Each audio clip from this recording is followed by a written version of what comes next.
सर्वप्रथम भैरीदेवाचरणी नतमस्तक होतो।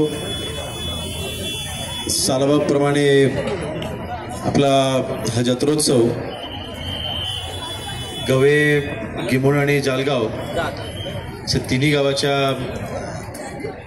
देवस्थानाची आजची ही जत्रा आणि ह्या जत्रेच्या निमित्ताने उपस्थित सर्व मान्यवर, अध्यक्ष कडूजी असतील, आमचे जालगावकर जे असतील, उपस्थित सर्व मान्यवर, एकंदरीत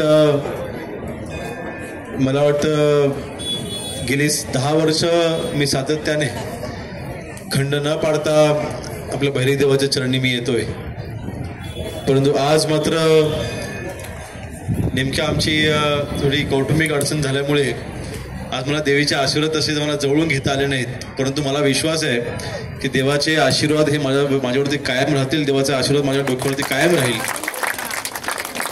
परमेश्वराच्या आशीर्वादामुळेच आपल्या दापोली मतदारसंघाला जवळपास 50 वर्षांच्या नंतर मंत्रिपद मिळालेलं आहे।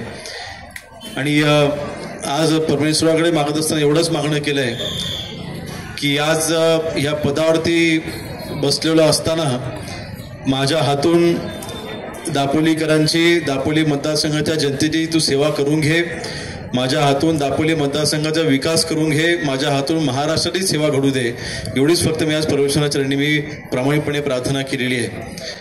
मला विश्वास आहे की खरं तर हे काही राजकीय व्यासपीठ नाही, परंतु शेवटी मागील निवडणुकांच्या नंतर पहिल्यांदा जालगावमध्ये मी माझं मनोगत व्यक्त करतोय आणि अशा वेळेस आपल्या सर्वांचे आभार मला मानायलाच हवेत की आपल्या सर्वांच्या आशीर्वादामुळे, आपल्या सर्वांच्या सहकार्याने मागील झालेल्या विधानसभेच्या निवडणुकीमध्ये अभूतपूर्व असं मताधिक्य आपल्याला जालगावकरांनी, आपण सर्वांनी मला दिलं, त्याबद्दल देखील आपल्या सर्वांचं मनापासून आभार मानतो।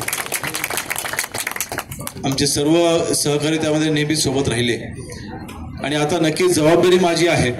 आमदार असताना मतदारसंघाचा विकास करायचा मी प्रामाणिकपणे प्रयत्न केला आणि आज आपण राज्यमंत्री असताना आता मात्र माझ्या समोरच चॅलेंज आहे।